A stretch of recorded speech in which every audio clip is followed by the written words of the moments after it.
Hello everybody and welcome back to another episode of Flying with Overkill AV-8B Harrier for DCS World, and today we're going to be talking about using the AGM-122 Sidearm. The Sidearm is much similar to the Harm, not quite as advanced, but it is an anti-radiation missile, meaning that it seeks radiation sources such as early warning radars, targeting radars, search radars for surface-to-air missile systems or other surface-to-air guidance systems. Alright, so it's very simple to use. The thing is with the sidearm that you have to be ready for is you have to get in much closer than you would with the Harm, for example. So let's go ahead and take a peek at how I would use this with the AV-8B Harrier. So first we obviously want to make sure we're in air-to-ground mode. Let's bring our EW page up on any of the MFDs, doesn't matter which one, but you want your early warning page up. Master arm set to on. Make sure your cannon matches are at least set in auto or manual and that they're at the ready to be triggered at a moment's notice. Go to our stores page and we're going to go ahead and activate the search queue now. Now if you listen carefully, that low tone indicates that the seeker is tracking, however hasn't acquired anything. Now, to increase the effectiveness of the seeker, you can press your cage on cage button, and here's our seeker reticle here. If we press the cage button, notice that it goes solid and drops down lower. This indicates that the seeker is now active and searching for a source. So, remember I did say that we have to get in much closer with the sidearm than we do with the Harm, and we still have to get up to altitude. We still have to make sure that we clear any terrain obstacles, but in order to get in close, you're going to want to use terrain masking as much as possible. In this particular event, we're going up against 3 SA6 sites, either SA6 or SA3, I can't remember now. 6, I think. Yep, 6 right here. Okay, and so what we're going to do is we're going to hit the deck, travel very low, very fast, pop up when we're ready, acquire our target, fire our missile, and get out of there. Okay, so let's go ahead and execute. So the first thing I'm going to do is dive down low. Now we're still a few miles out, so you don't have to arm your missile now. So I'm going to go ahead and trigger it off. Get that nose trimmed down. And I'm going to dive her down pretty fast. Let's go ahead and speed time up here. Excuse me. Like I said, it's a relatively simple missile to use. So we're being tracked. Alright. But they'll lose their track here in a second. There we go. Go into active pause for just a second when we're going to do this. Let's turn the altitude warning down to 0. There we go. That way we don't have to worry about that pull-up cue popping up on the HUD there. Alright, let's unpause. And again, keep her low and fast.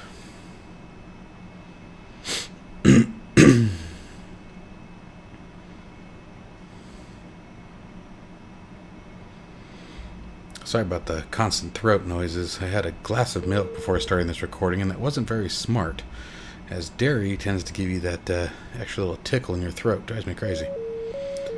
I'm sure some of you guys are having fun with that comment right now. Alright, so we're coming in on 13 miles, so normally I wouldn't obviously have the ability to pause, but we're going to pause it here for a second, rearm our seeker, I'm going to uncage it, I'm going to get her down low. Now we have an SA6 that's tracking us, so we want low, low, low, low, low, scraping the deck. Just remember, if you hear a loud thunk, you went too low. Alright, so we're underneath their search radars. We're at 9.6 from the target. I'm going to get in a little closer. We're going to pop up, acquire, and get the heck out of here. Hopefully before they can fire a missile at us. Alright, popping up.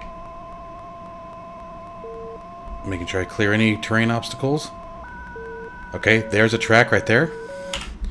As you can see, we got our circle solidified. We have the targeting reticle in the center of the circle following the circle's attitude. So at this point, pull the trigger. There's Magnum. Now let's get out of here. Take her down low. I'm dispensing chaff and flare.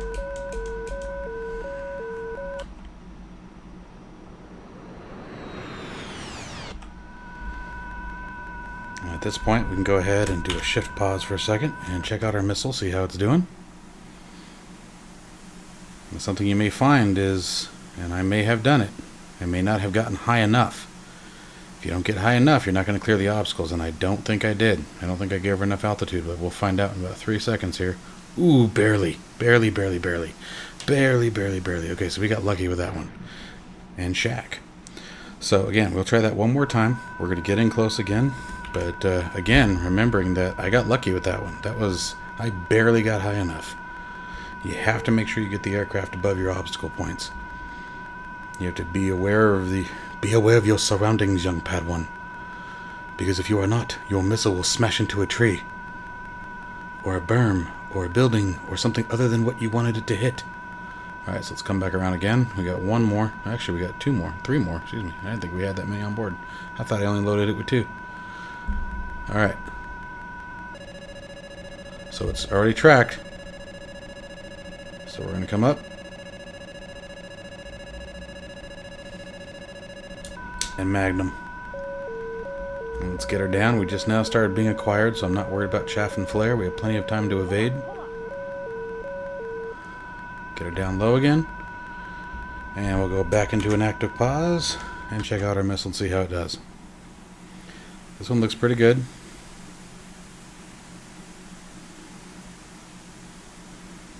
I think we're going to eat a tree. Oh, zipping through. Nope, we're going to eat a tree. Ooh, barely. Barely. Alright, well, fair game. So that's twice I got lucky here. Let's go ahead and see if we can get one more in here. I'm only 4 miles out here, so I'm going to extend just a little bit, though. At least make a circle. Because remember, we have to make sure we have enough time to get the attitude of the shot on target. If you're in too close, you may not give the missile enough time to make its dive down while you're pitching the nose down, etc., etc. So, you know, between 6 and 8 miles if you can, but you can use it. I mean, you just got to get in close. Keep that aircraft low. It's really effective when you don't know what you're going up against. In many ways, I find the sidearm to be more useful than the harm, depending on the environment and what the battle scenario is. You know, if you've got the space to spare it. Alright, let's pop up.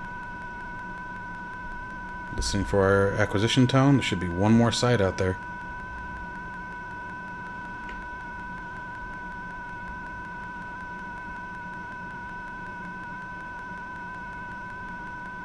Just doesn't seem to care about us. I think he should be off out here to the left.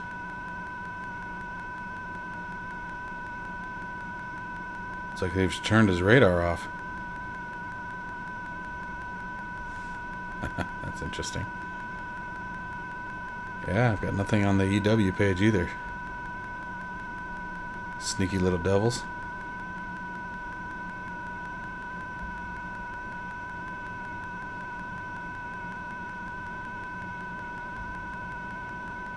Well, if they don't turn their radar on, I can't strike them.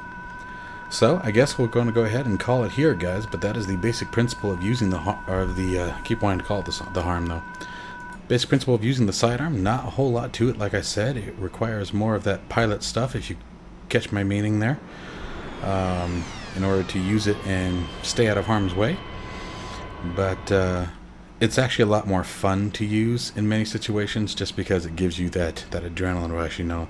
I mean, there's nothing better than scraping the deck at 500 plus knots just to pop up and strike something before it strikes you first.